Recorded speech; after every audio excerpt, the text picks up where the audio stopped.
Hi, I'm Reagan Restivo, future teacher candidate with Pfeiffer University. My product of learning is geared towards second grade social studies. The theme of my unit is the 2016 election. I am placed at East Albemarle Elementary School, which is a Title I school. I am placed with Miss Barbie's second grade classroom in room 305. There are 19 students. A majority of them are African American. There are no Identify IEP students and no Identify AIG students. We do, however, have one low student. There are interventions for the student. One of the interventions is the student gets taken out of the classroom during I Choose around 2:10 is the time at the end of the day. The student gets taken by Miss Hill, our curriculum coach, to do Hill Rap.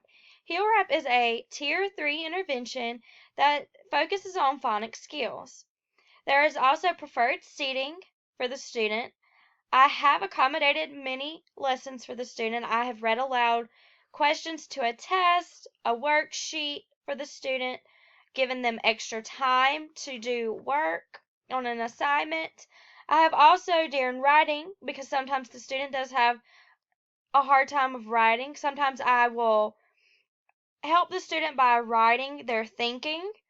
Or one time I've had the student just draw what they're wanting to write.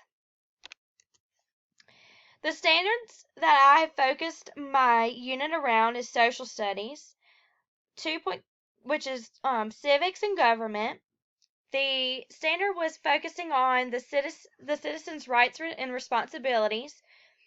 Then reading literature 2.1. This is ask and answer questions as to who, what, where, and when to understand reading.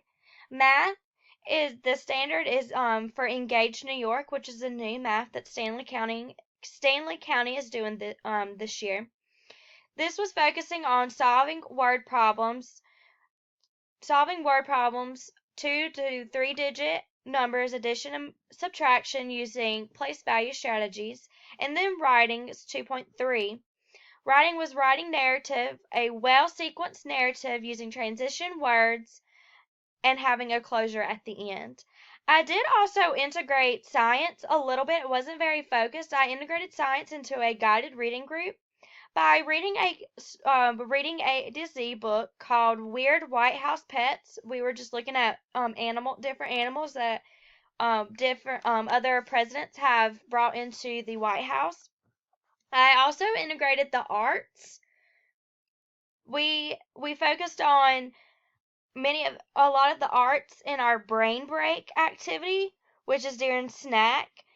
We did Go Noodle, which is a website that they do dances with. One of the dances they loved was called Vote, and it was a song talking about voting, and they also danced to this.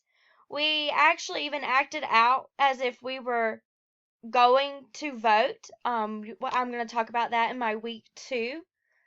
And we also listened to songs off of this website called Flowcabulary, which offers like a wide range of like hip hop type music, but it's educational based.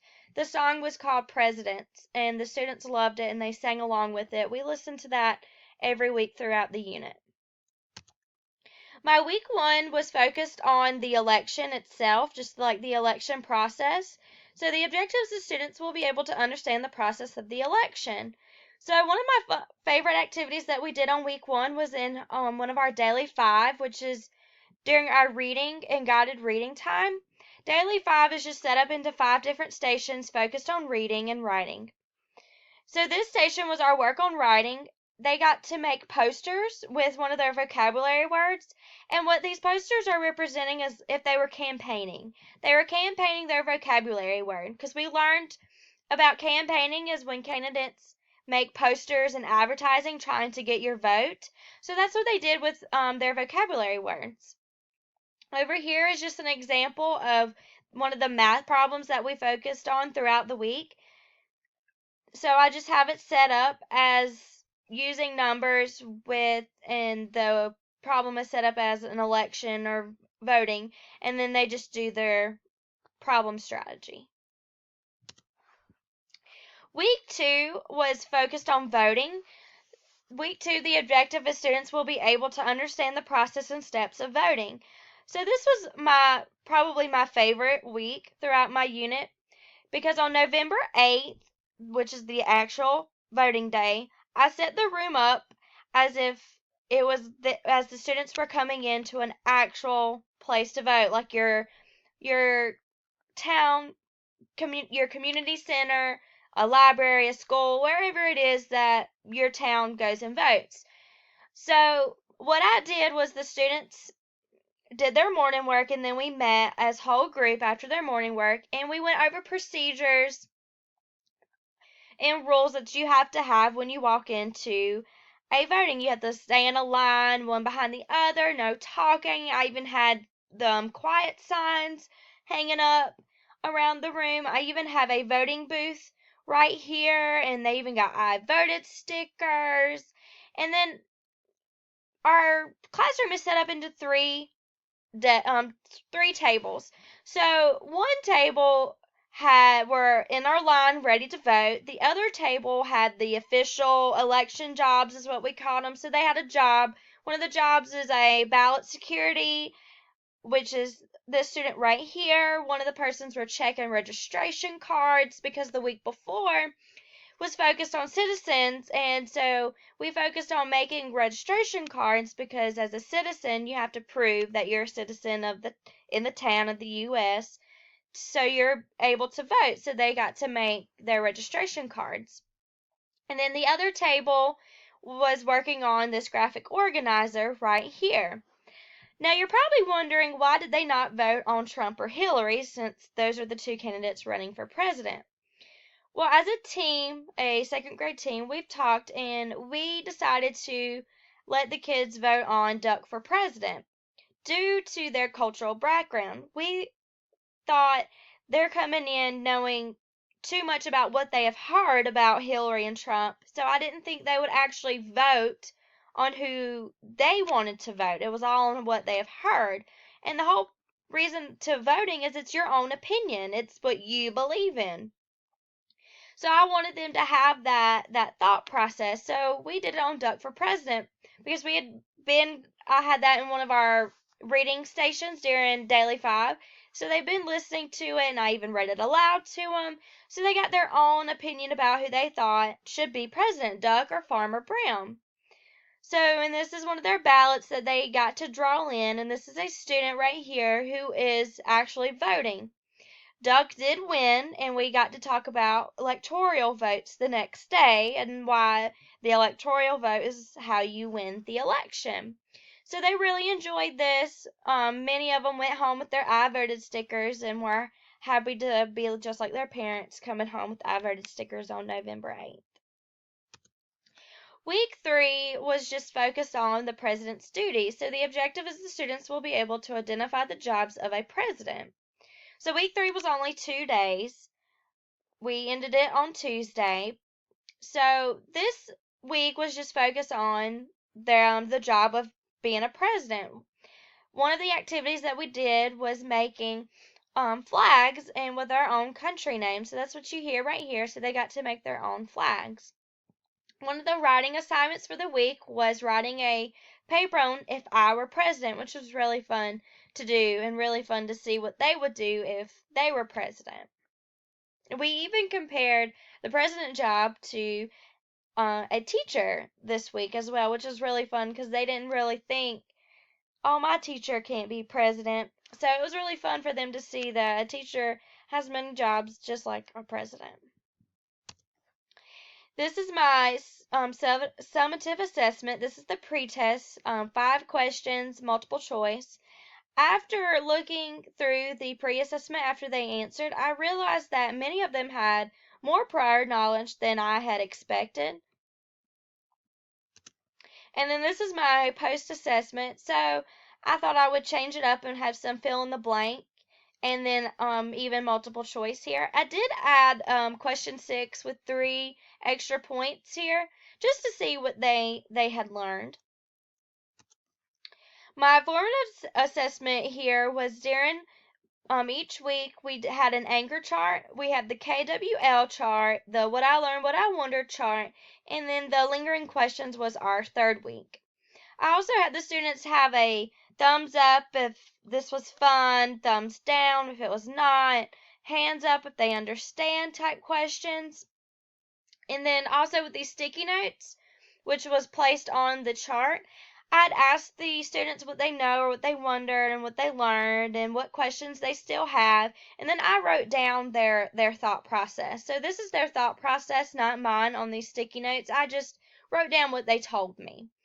If I did this again, I probably would place the sticky notes on their desk, and right when they walked in the morning, they could go ahead and write down their thought process just to give them more of an incentive and feeling like they were a part of it than me just writing them down.